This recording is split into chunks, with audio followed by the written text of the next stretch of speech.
So over the past couple of days, I've been complaining that there are no big matchups being made in the UFC, and actually a week ago I made a whole video basically condemning the promotion for not putting together any really big matchups, and they apparently have watched my video because over the past 24 hours, I've never seen this many huge fights signed within a 24-hour period. I'm going to try and go through all of them in today's video, but I might need a second video in all honesty, because listen to this list of amazing matchups that are either official or in the works under the promotion of the UFC. We can start with Calvin Kattar versus Josh Emmett. That's a main event of a fight night, I believe, in Texas coming up soon. Curtis Blaydes versus Tom Aspinall. Darren Till versus Jack Hermansson. Cyril Gane versus Tuivasa. They're working on Dominic Cruz versus Dvalishvili, which I don't really understand, but we've got Derek Lewis versus Sergey Pavlovich. We've got Alexander Gustafsson versus Nikita Krylov. I mean, there are so many good matchups, and even down to some of the smaller ones that are being made as well. Cal Bahalo versus Armen Petrosian. Great matchup. Jack Della Maddalena's back. Really good prospect in the welterweight division against Ramazan Ameev. Sung Woo Choi, Joshua Kalibao. I mean, we're getting a little bit less and less as I go on, but we're going to start with some of the bigger fights that have been confirmed. Kevin Holland is back against Tim Means. Macy Barber steps in against Jessica Eye. I mean, whatever. But either way, let's start with some of the bigger ones, and let's start straight away, I guess, with... what do we want to start straight away with? There's so many. I guess we'll start with the UFC London lineup that's going on. Curtis Blaydes versus Tom Aspinall is in the works for the main event of UFC Fight Night London. I assumed they were going to do Tom Aspinall versus Cyril Gane because I thought it makes sense. Paris, London, but apparently we're going to Paris in September as well. Cyril Gane's fighting Tuivasa there in a main event. I almost take back what I've been saying, because I guess this summer is going to be the best summer of UFC we've ever had if these matchups stay together. Curtis Blaydes, Tom Aspinall, main event of UFC London. Let's just go through these one by one. Honestly, outside of the champion and Gane, the worst possible matchup for Tom Aspinall, in my opinion. Mainly because Blaydes can lead the dance. Cyril Gane is a reactionary guy. I think Tom Aspinall would literally just absolutely humiliate Tuivasa, and Tuivasa even admitted that himself. He doesn't want to fight Tom Aspinall whatsoever, so now he's got himself a striker in Cyril Gane. But I actually believe that Curtis Blaydes is a really, really tough matchup for Tom Aspinall. I think he really does well against a lot of the guys. Maybe he'd expose Cyril Gane on the ground. If Ngannou can get on top of you, then Tom Aspinall, who actually has really good technical grappling, can actually do the same thing and maybe even get a finish in those positions as well. And I think he's a little bit more technical on the feet, so I think that'll be a good matchup. The Tuivasa matchup, as I've said, I think would be easy work for Tom Aspinall. But actually, the Curtis Blaydes fight, listen, this is about who gets off first. I think Tom Aspinall is going to get going first with his hands, because I feel like there's a trend in Curtis Blaydes' career where he does well with his grappling and then he over tries to use his grappling and he does bad in his grappling the next matchup. Then he goes back to his hands and has a good fight with his hands and does very well on the feet against someone. Then he tries to overuse his hands in a fight and then he gets really badly put away, and then he goes back to his grappling. But if he gets off first, and he shoots a takedown first on Tom Aspinall, and he secures a takedown first on Tom Aspinall. I'm not saying that's going to happen, because Volkov was able to defend takedowns against Curtis Blaydes and stay alive until the later rounds where he did quite good. And I don't think Curtis Blaydes is really going to be making leaps and bounds in terms of his grappling skill at this point into his career. But Tom Aspinall is in some real danger here. This is a good matchup. Curtis Blaydes has got the hands, he's got power, he's coming off a big win against Chris Daukaus. I expected him to win against Chris Daukaus in that fashion, though. I didn't say it would happen on the feet, but I just really figured he would have an easy time against Chris Daukaus, because Daukaus, in my opinion, was not ready for the top guys. We saw that against Shamil Abdurakhimov. I know he won that fight, but he walked into so many shots on the feet. He has no depth perception on the feet whatsoever. And I think Tom Aspinall, a bigger guy for the division, faster hands, way more technical than Daukaus, arguably more powerful as well with his hands as well, I would say at least. I think he's going to go out there and get Curtis Blaydes out of there on the feet. In the first round. I just don't see Curtis Blaydes really having a chance against Tom Aspinall when it comes to the boxing exchanges. However, Aspinall has been subbed before in his career. I know it was a long time ago, and obviously his jiu-jitsu has massively improved, and that was at a time in his career when he was sort of jumping back and forth between MMA and boxing, and he didn't really know what he wanted to commit to yet because he couldn't really get fights in MMA. He could only get fights in boxing, and even then he couldn't get fights in boxing, so he was kind of between careers at that point. So now he's committed to MMA. He seems to have really well rounded out his ground game a little bit more. But I feel like Curtis Blaydes has got a chance if he goes first. I'm not going to be picking him to win. I am going to be picking Tom Aspinall to win, but you can arguably say there's no option for Tom Aspinall to take this to the ground. I don't see him being taken down by Curtis Blaydes. So I see this being a stand-up fight between Tom Aspinall and Curtis Blaydes, and I really do see Tom Aspinall putting him away. But we've got to get on to another fight that's been made because there's so many to break down. In the co-main event, apparently, of UFC London, which is apparently going to be another one of the biggest cards of the year. We are so spoiled for English talent right now, so they just have to cram all of them onto one card multiple times a year at UFC London, and I'm all for it, being a Londoner myself. So, Jack Hermansson, Darren Till, co-main event. This is going to be better than some pay-per-views we've had this year, I'll be honest. Jack Hermansson, Darren Till. I think Till can win this. I know Hermansson's jiu-jitsu is really good, but him getting people to the ground is really bad. And if it's a healthy Darren Till, who's been working on his grappling heavily against Khamzat Chimaev, I know just training with a good grappler is not going to do you well. But he also trains with Sean Strickland, who just really did write the blueprint against Jack Hermansson. And I think Darren Till's a little bit better at dealing with leg kicks than Sean Strickland is as well. So I don't see that being a good effective tool for Jack Hermansson to use.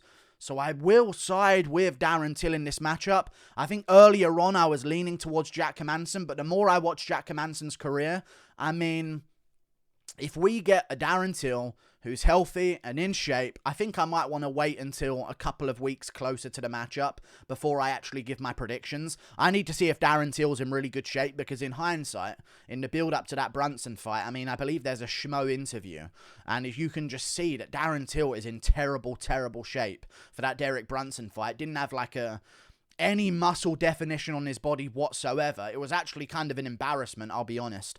So I feel like if he's in shape and he takes it seriously, which obviously he's going to because his career's kind of on the line. And the same for Jack Hermansson, really, because if he loses this one, he's just going to get fed to the wolves coming up in the middleweight division. He's kind of lost his relevancy in the top 5. So this is a battle for relevancy. And I think being in the co-main event is good for Darren Till because the spotlight's not all on him. He can fly under the radar a little bit, give the spotlight to Tom Aspinall versus Curtis Blaydes. And I think it's going to do him well. A 3-rounder.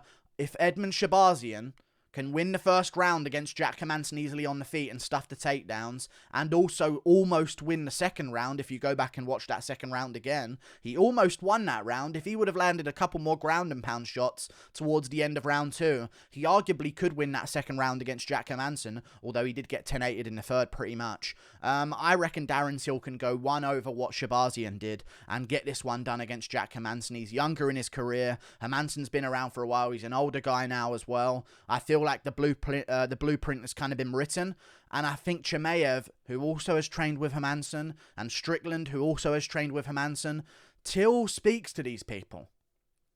You know what I mean? When he's talking about matchups coming up, him and Chimaev are best friends. Surely he's like running it by Chimaev, like, you felt my takedown defense. You think I've got this one against Hermansson? Yes, brother, you know you got this, you know? And I feel like Darren Till will get the job done over Jack Hermansson in a boring stand-up contest, with Till stuffing some of the takedowns, showing some improved takedown defense, and just outstriking Jack Hermansson barely on the feet in Darren Till fashion. Don't see it being too exciting, but for 3 rounds, I reckon I'll go with like a 29-28 decision for Darren Till. He gets this one done. Big matchup in the co-main event of UFC London, and we still don't know what Paddy Pimblett's doing on that card, so it's a big time for the UFC London card, and Londoners in general, and English fans in general, and UK fans in general. We're taking over nowadays. Back to London again. Lovely stuff. Moving on across the English Channel to our sour neighbours in France. UFC Fight Night Paris coming up September the 3rd. Really amazing. Really amazing card. Looking forward to their first time in Paris. I guess they can try and get like a Charles Jourdain on there. Like some of the French Canadians can come over, Marc-Andre Barriot and stuff like that. Because they don't really have any like French talent outside of Cyril Gane and Nassourdine Imavov, as far as I'm aware. Manon Fiorot, actually they do have some French talent, so they can stack this card pretty well. But yeah, Cyril Gane, Tai Tuivasa, let's talk about that one. I got Cyril Gane. I think this is bad for Tai. I don't know who managed him here. But then again, I think Tai is kind of going to hit that peak now. Because, like, the Derek Lewis fight, in hindsight, even though I picked Derek Lewis to win in, like, a close scrap, but Lewis would just have the power advantage, and Tai Tuivasa ended up getting that one done. This is where it's about the technique of the fighters. At this point in the heavyweight division, I think Blaydes could out-grapple him. He has a bit of a weakness in the grappling. I think Blaydes could utilise that a little bit. Tom Aspinall could do the same thing against him as well, I do believe, and also have an advantage on the feet. And I think Cyril Gane, like, good luck chopping at his calves when he's moving his feet the way he does. And he's going to be massively improved now as well after his loss to Francis Ngannou, which was a very close fight. And arguably, he's done the best out of anyone recently against Francis Ngannou, and according to the scoring criteria of MMA, I know I'm sounding like a broken record here, he did technically beat Francis Ngannou, so he is going to have some confidence in terms of taking shots and being able to avoid power punches. And I think if he can avoid the power of Francis Ngannou for 5 rounds and barely get hit on the chin the entirety of the fight, but still somehow lose, I think that he can avoid the power of Tai Tuivasa. You know what I mean? And also, I don't see Tai Tuivasa shooting takedowns on him either. Maybe Tai will maybe try and push him up against the cage, foot stomp him, knee him to the thigh, throw some body shots, look for those elbows and stuff like that. But Cyril Gane's actually really lethal on the inside as well, with good knees, good clinch control, good sweeps, good stuff like that. He's got really good tight elbows as well. He likes to mix in elbows here and there. We saw that against Derek Lewis when he was holding him against the cage. And I feel like this is a really good matchup for Cyril Gane to win in France, to boost a nice French MMA star moving forward. And I don't see Tai Tuivasa being able to track down the elusive Cyril Gane on the feet for 5 rounds. I mean, we are spoiled for big fights, man. We really are spoiled for big fights. Cyril Gane, Tai Tuivasa, amazing. Absolutely amazing. Really good. Looking forward to that one. But again, I do see Cyril Gane winning a stand-up fight for 5 rounds. Yeah. Sorry, Tai Tuivasa. Plus, it's 5 rounds. Tuivasa's not going to want to go too hard early in case he gasses out later on, and I think he does need to go too hard early to try and have a chance. So if he wants to play that technical game, I don't think it's going to work out for him, so I will be going with Cyril Gane there. Moving on to another one. Dominic Cruz versus Merab Dvalishvili. Let's have a word, would you? Let's have a word real quick. Bring it in. Bring it in, Mush. Let's talk about this one, Squire. Because Dominic Cruz, Jose Aldo, GOAT bantamweight, GOAT featherweight.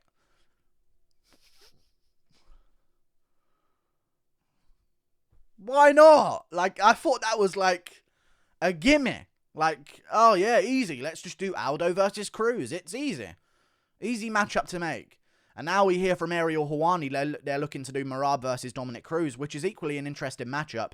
I do see Merab winning that one, to be honest. But I can see Cruz having a good chance. So I think it's going to be a close fight. I think it's going to be a razor close fight. But I think the takedowns from Merab are going to happen.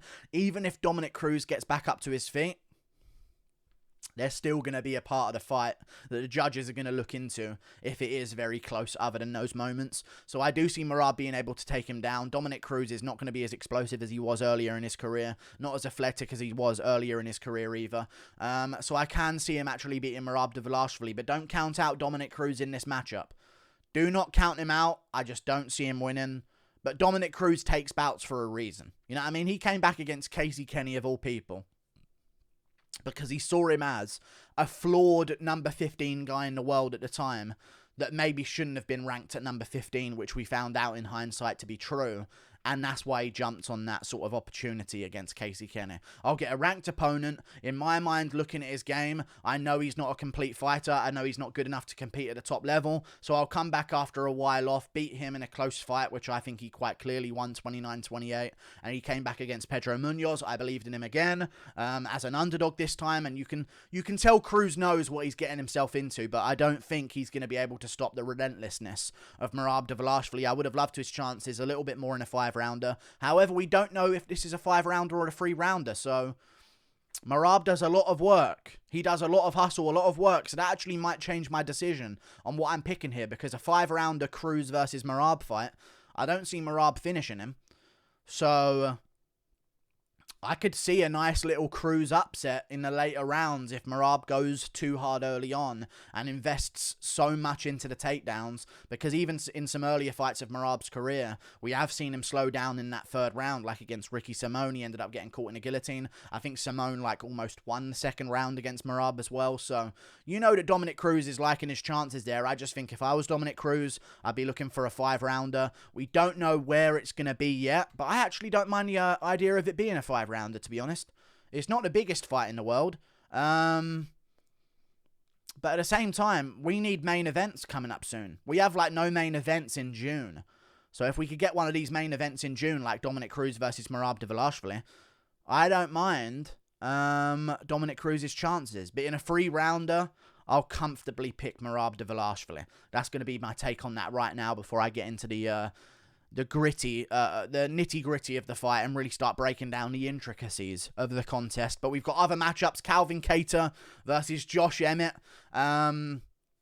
Texas. Austin, Texas. Joe Rogan HQ. But yeah, Calvin Kattar, Josh Emmett. Amazing matchup in the featherweight division. Arnold Allen. I thought we were going to get to see like an Arnold Allen Calvin Kattar in London or something like that, but I guess what the problem was is that they want Arnold Allen on the London card, but they don't want to like hog up the card with massive matchups. But then again, if it's not Calvin Kattar, then it's going to be Ortega or Yair, or it's going to be someone down the rankings for Arnold Allen, which is just going to be a little bit unfair in my opinion. So we'll see what they want to do with him. Maybe they won't be having him at UFC London whatsoever. We know how Arnold Allen's hands are. Maybe he's broken them again, so he might need to wait until the end of the year for a contest. But yeah, I reckon Calvin takes this one against Josh Emmett. Really good matchup. Emmett's been out for a very long time. Not too long of a time, though, arguably, right? I mean, he fought Dan Ige pretty recently towards the end of last year, so not too long of a time, but come June, he will have been out for quite some time. Calvin Kattar fought in January. At the end of January, he had a great performance against Giga Chikadze. Got back in there, got his confidence back after that Max Holloway fight. If this was after the Holloway fight, I would still have probably picked Josh Emmett. Like, oh, he took a massive beating in the Holloway fight. Emmett's the type of guy to finish that chin off for good. But he showed a great chin against Giga Chikadze. He's still got it. He still looked good. He showed improvements in his game in terms of the grappling and some of the elbows. Josh Emmett has a real PTSD when it comes to elbows, courtesy of Jeremy Stevens. And I can see this being a massive scrap back and forth. Both guys landing big shots. Josh Emmett landing some massive shots on Calvin Kattar early on. But Kattar riding out the storm, weathering it, coming back in the later rounds and finishing off Josh Emmett in round 3 or 4 by TKO. It's a 5-round main event, and I really do like this matchup, so I'm looking forward to it. Calvin Kattar, I believe, gets that one done. We've got Derek Lewis versus Sergey Pavlovich coming up as well. I've got Derek Lewis losing. People have seen the title of Pavlovich's name, his surname, and I've seen a lot of comments like, well, judging by his name, I guess this is going to be a guy out grappling Derek Lewis. And, well, Derek Lewis isn't going to get out grappled, so he wins this one. Pavlovich is lethal on the feet. That's his thing. You know what I mean? Like, he's got, I believe, the biggest ape index out of any UFC fighter. I believe he's 6'3" with an 84.5-inch reach, which is just crazy. Absolutely ridiculous, because John Jones has like the same reach, but he's 6'4" and a tall 6'4", and Kevin Holland is close to that level as well. But Sergey Pavlovich has that ape index, but he ain't skinny like Kevin Holland and John Jones. He's a big, bulked up, power punching guy with heavy heat in his hands, and he just came off a long layoff and got his confidence back and his mojo back against Shamil Abdurakhimov and KO'd him in the first round brutally. And I think the jig is up with Derek Lewis. I think he's kind of been not exposed, but I think people for a long time against Derek Lewis were thinking to themselves, don't get hit. It's like Wilder, I feel like. You know what I mean? It's what Tyson Fury did to Wilder eventually, that people I think are now going to try and figure out in boxing moving forward. They had the mindset of, don't get caught by him, just win and don't get caught by him. Whatever you do, stay away from him, try and win, but don't get caught by him. Now the mindset, I think, of some of these up-and-coming heavyweights, like a power-punching, tanking Sergey Pavlovich, I think it's going to be go after him, KO him, go for him first. And I know Derek Lewis has a lot of power, but when you've had this many KO losses in your career and you're starting to lose more often now, I think Derek Lewis's confidence levels when Sergey Pavlovich lands a couple of big shots on his chin are going to start to diminish a little bit more. And I'm not calling Derek Lewis a quitter. However, when he gets hit by a big punch on his chin, his body language and mentality rapidly changes to that of a loser. You know what I'm saying? I know he got done against Volkov and came back later on to land that big punch, but it seems like recently in his contests, he's okay until you land a good shot on him. And if you land a good shot on him, seems to be the beginning of the end of Derek Lewis, if I do say so myself. So I can see Sergey Pavlovich getting that one done by first round KO. Unfortunately for Derek Lewis, it's a big matchup though. It's on the July 30th card in MSG, I believe. I think that's going to be Adesanya Cannonier, Strickland versus Pereira, Derek Lewis Pavlovich. That card's coming together as well. These cards are going to be so good. Really looking forward to them. I hope Dominic Cruz versus Merab Dvalishvili is a Fight Night main event, because we need some Fight Night main events right now. But yeah, I guess that's it. I guess we can skim through some of the other matchups that have been made as well. Kevin Holland versus Tim Means. My God, these matchups. Kevin Holland versus Tim Means. Amazing. Amazing for Kevin Holland, sorry. It's not really an amazing matchup. If I had to pick any guy outside the rankings for Kevin Holland to face at welterweight, Nico Price. Sign me up for that. Nico Price, Kevin Holland. That's going to be a wild fight. Also a good matchup for Kevin Holland. But they know what they're doing with Kevin Holland. They ain't saying, hey, it's time for Shavkat Rakhmonov. You know what I mean? Like, I know he's got a matchup against Neil Magny, but that could have been what they were planning to go with. You know what I mean? But Kevin Holland versus Tim Means. Amazing. June 18th. UFC Austin. I know he's a Houston guy, I believe, so that'll be good for him. A little bit of a home crowd, Texas-type vibe for Kevin Holland. So, yeah. I guess that's the co-main event. Capiche? UFC Austin. Kattar versus Emmett. Holland versus Means. Means has been around for a very, very long time. And he's had a lot of experience, as the commentators mention every time. I just saw a comment saying that as well. But yeah, he's got a lot of experience in MMA, but his chin at times has let him down, and he can be cracked and wobbled and put away, and I can just see Kevin Holland catching him on the chin and putting him away. I don't see Tim Means being able to expose him on the ground in any way or put him in any submissions or anything like that, so I can definitely see this being a stand-up contest. Means isn't the strongest guy for the welterweight division, so I don't see him throwing around Kevin Holland, and I can see Kevin Holland getting this one done, and maybe calling out Jeff Neal, who may be in the crowd because he again lives in that region of Texas. Maybe that could be a matchup, because he does have a win over Jeff Neal, and Jeff Neal never fights and complains about fighter pay when he fights once a fucking year. So maybe that's what they're planning for him. Kevin Holland gets a win over Tim Means. Jeff Neal, native of Texas, is in the crowd. Kevin Holland has a win over him. He's a ranked contender. Me versus you, Jeff Neal. Main card of a pay-per-view.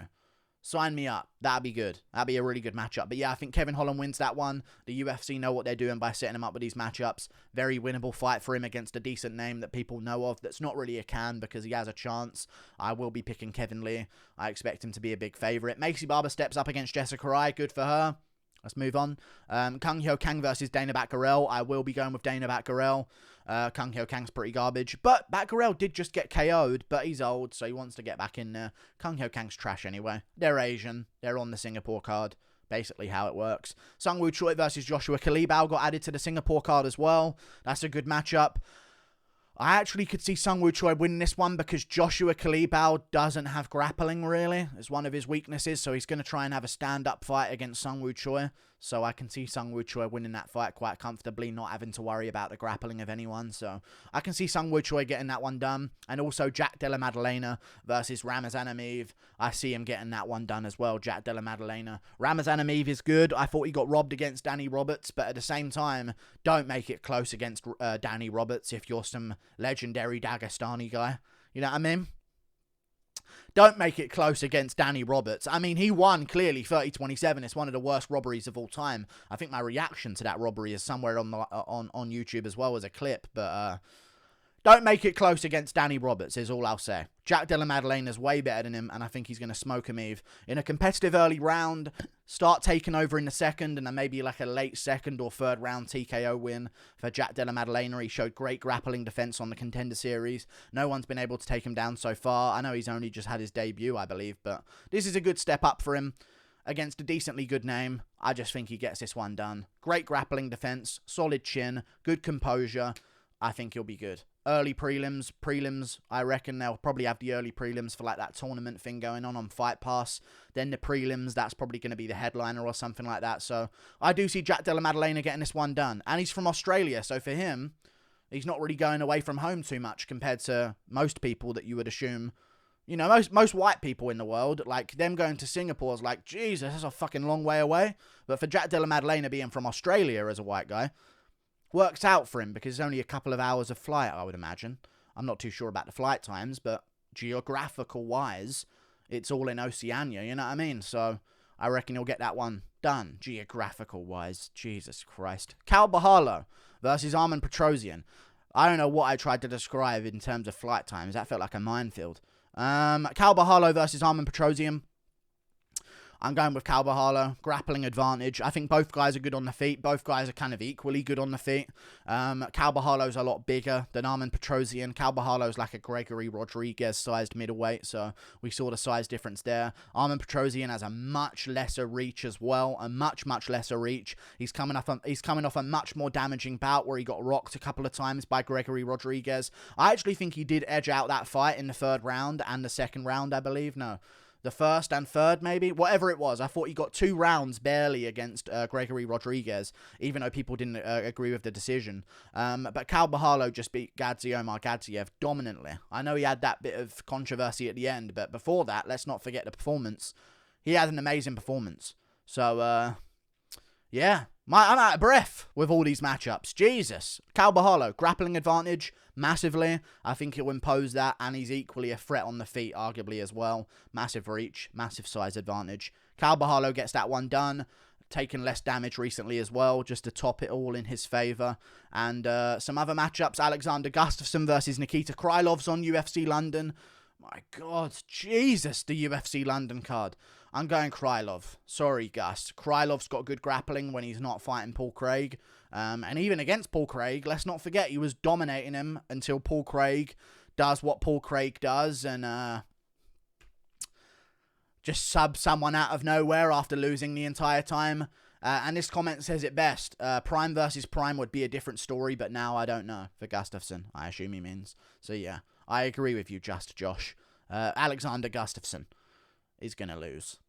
Sadly. He has an advantage on the... He doesn't even have an advantage on the feet, man. People forget Nikita Krylov was whooping up on Ankalaev in the first round of their fight. So, yeah, I think Krylov's going to beat him. I get what Gus is trying to do. If he beats Krylov, he's looking for a top 5 guy coming off a loss or something like that, but...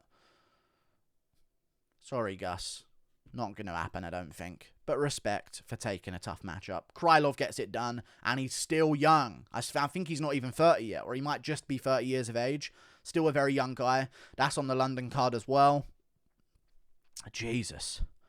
These matchups are good. And that's all I've got to say. I think that's all of them I need to break down. Is that all of them? Oh, sorry. I forgot about Abdulrazak Al-Hassan versus Jamie Pickett.